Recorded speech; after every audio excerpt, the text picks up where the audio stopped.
सुना आपने? पड़ोस की डिम्पी परीक्षा में पहली आई। अरे वाह, ये तो बहुत अच्छी बात है। वैसे इसमें कोई आश्चर्य नहीं है। हाँ? बहुत पढ़ाई जो करती है डिम्पी, आखिर कर्म का फल तो मिलेगा ही ना। कर्म? वो क्या होता है?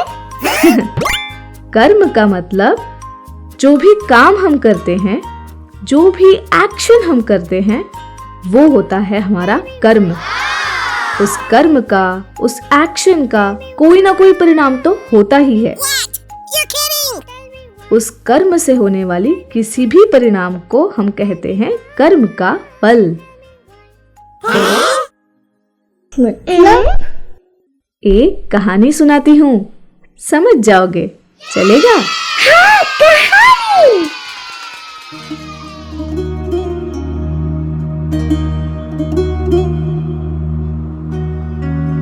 एक बार की बात है।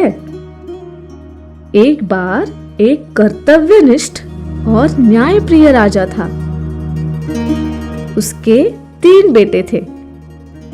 राजा को अपने तीनों बेटे बहुत प्रिय थे, लेकिन उसे समझ नहीं आ रहा था कि इनमें से किसे उत्तराधिकारी बनाया जाए। तब उसने राजकुमारों की परीक्षा लेने का फैसला किया। एक सुबह उसने अपने तीनों राजकुमारों को बुलाया। सभी के हाथ में एक बड़ी सी टोकरी दी और उनसे कहा कि जंगल से टोकरी भरकर फल लाएं और शाम तक महल में लौट आए। Interesting. तीनों राजकुमार पिता की आज्ञा अनुसार जंगल में फल इकट्ठा करने चले गए।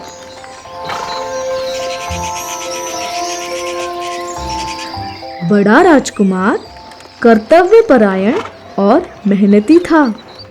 उसने ठान लिया कि वो केवल अच्छे, पके हुए और ताजे फल ही इकट्ठा करेगा।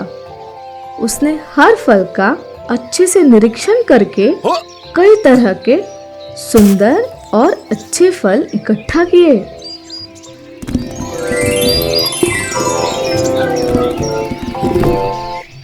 मझला राजकुमार थोड़ा आलसी था।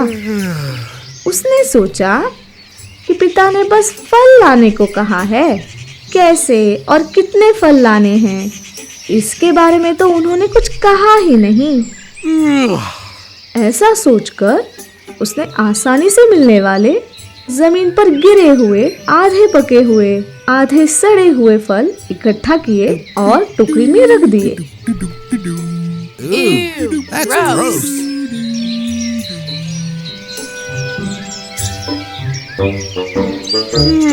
और सबसे छोटा राजकुमार, वो तो उससे भी ज्यादा आलसी था।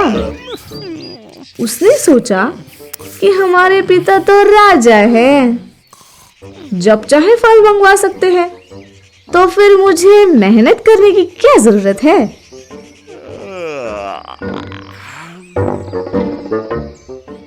ऐसा सोचकर उसने पहले टोकरी में पत्थर और सूखे पत्ते डाल दिए और फिर जमीन पर गिरे हुए अच्छे बुरे फल उठाकर उस पर सजाकर रख दिए। और बाकी सारा समय आराम में बिताया।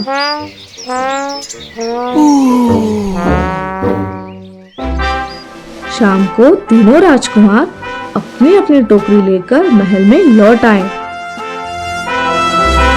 राजा ने उन्हें देखकर मुस्कुराया, लेकिन कुछ कहा नहीं।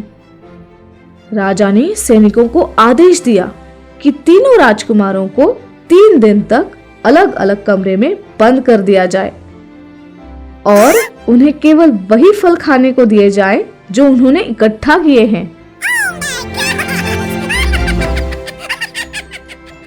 बड़ा राजकुमार, जिसने अच्छे और ताजे फल चुने थे, वह 3 दिन तक अच्छे से खा पीकर आराम से रहा। यम्मी।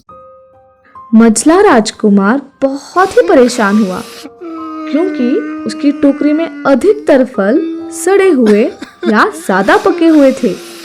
जिससे उसे ठीक से खाने नहीं मिला।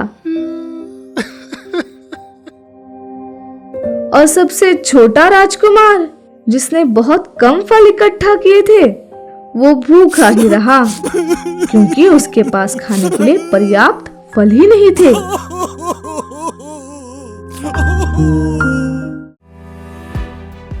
3 दिन बाद राजा ने तीनों राजकुमारों को बुलाया। उसने उन्हें समझाया कि तुम्हारा भविष्य तुम्हारे आज के प्रयासों पर निर्भर करता है। तुम्हें जो कुछ भी मिलता है वो तुम्हारे मेहनत और कर्म का फल होता है। बड़े राजकुमार को राज्य का उत्तराधिकारी घोषित किया गया और बाकी दोनों राजकुमारों को अपनी गलती का एहसास हुआ। इस तरह राजकुमारों को उनके कर्म का फल मिला। ओह अच्छा, मतलब अच्छा काम करेंगे तो अच्छा फल मिलेगा और बुरा काम करेंगे तो बुरा फल मिलेगा। बिल्कुल सही।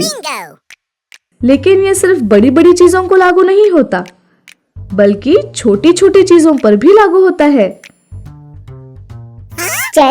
जैसे हम रोज जो भी चीजें करते हैं या नहीं करते हैं, उसका भी कोई ना कोई परिणाम तो होता ही है।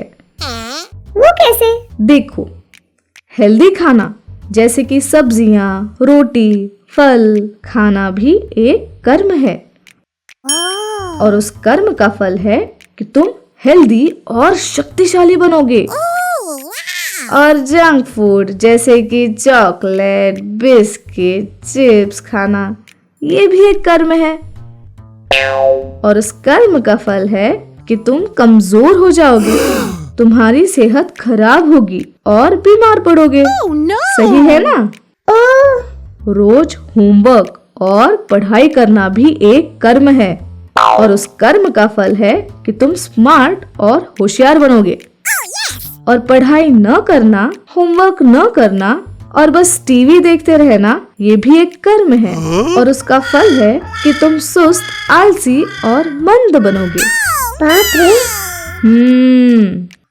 कोई और उदाहरण बताओगे? रोज नहाना एक कर्म है और उसका फल है कि हम साफ सुथरे और अच्छे दिखेंगे।